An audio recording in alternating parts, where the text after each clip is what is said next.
Hello and welcome back to the channel. Today, we're diving deep into a royal predicament that's as complicated as it is compelling. The case of Princesses Beatrice and Eugenie and their titles. It's a story of birthright versus public perception, all set against the backdrop of a major royal scandal and a monarchy in transition. The catalyst for this entire discussion, of course, is their father, Prince Andrew. After being stripped of all his royal titles and honors by King Charles, the name York has been cast into a very dark shadow. This has inevitably put his daughters, Beatrice and Eugenie, under an intense and uncomfortable spotlight. So, let's look at the argument for them renouncing their titles. For many, this is a matter of public accountability. Calls for them to voluntarily give up their princess status are seen as a powerful gesture. It would be a way for them to show integrity and make a decisive, clean break from the scandal that has engulfed their father. The argument goes that the York name is now so tarnished,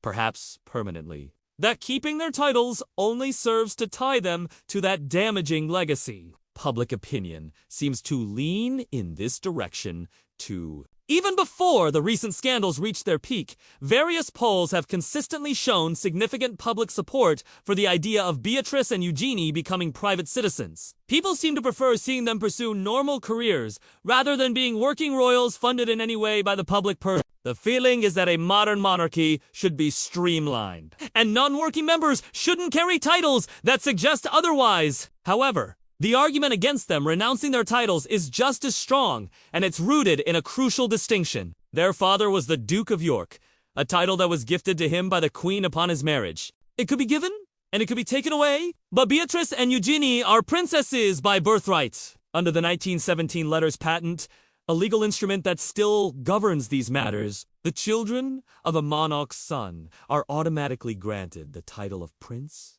or princess. So, their titles aren't their father's to give or take away. They are theirs by law, simply by virtue of being born. And this leads to the most important point in their defense. They are personally blameless. The princesses have done absolutely nothing wrong. They have conducted themselves with grace and dignity under unimaginable pressure. Forcing them to renounce their titles would essentially be punishing them for the actions of their father. It would set a difficult precedent where family members are held accountable for the sins of their relatives. It also seems they have support from the very top. Reports suggest that King Charles is deeply affectionate toward his nieces and firmly believes they are not to be blamed for the situation. He understands the distinction between their birthright and their father's former honors. Forcing them out would be seen as unnecessarily cruel and would go against the king's desire for family harmony, as strained as it may be. But this is where things get really complicated. Beatrice and Eugenie are caught in what can only be described as a royal gray area. A space full of contradictions and unwritten rules. And the biggest complication is what many are calling the Sussex problem. With King Charles and the Princess of Wales stepping back from public duties due to their health, the monarchy is looking seriously undermanned. There's a real need for more hands on deck. In a previous era, Beatrice and Eugenie would have been the logical choice to step up and help fill the void. They are popular, dutiful, and know the system. However, the institution is now haunted by the departure of Harry and Meghan. The Sussexes wanted to create a half-in, half-out model, where they could earn their own money through private jobs while also carrying out some royal duties. This was firmly rejected by the late Queen and the institution. If the monarchy were to now allow Beatrice and Eugenie, who both have private careers, to step up and perform official duties, it would look like a staggering double standard. It would open a can of worms, with people asking why this model is acceptable for the York princesses but was denied to the Sussex. The palace simply cannot afford that kind of public relations headache. And yet, the contradiction is baked right into the system. Princess Beatrice holds an incredibly important constitutional role. She is a Counsellor of State.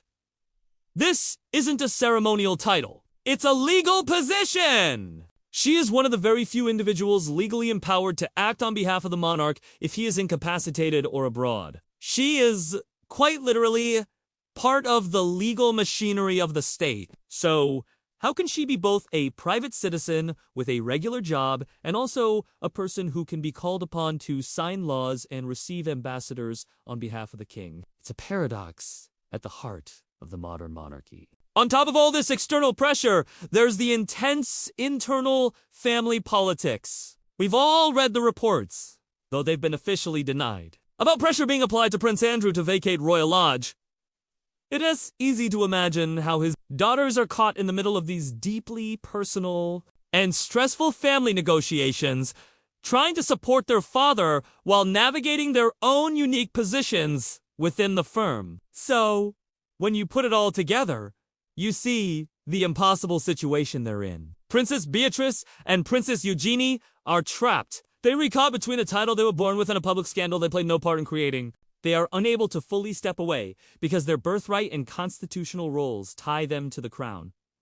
But they are also unable to fully step up because of the precedents set by the Sussex situation. They are in a royal gray area, a holding pattern with no clear path forward. They are trying to build their own lives and families, all while carrying a name and a title that are both a birthright and, through no fault of their own, a burden. What do you think they should do? Is there a way out of this royal gray area? Let me know your thoughts in the comments below. It's a fascinating debate with no easy answers. Thank you so much for watching. If you found this discussion interesting, please give this video a thumbs up and consider subscribing to the channel for more deep dives into the stories that matter. We'll see you in the next one.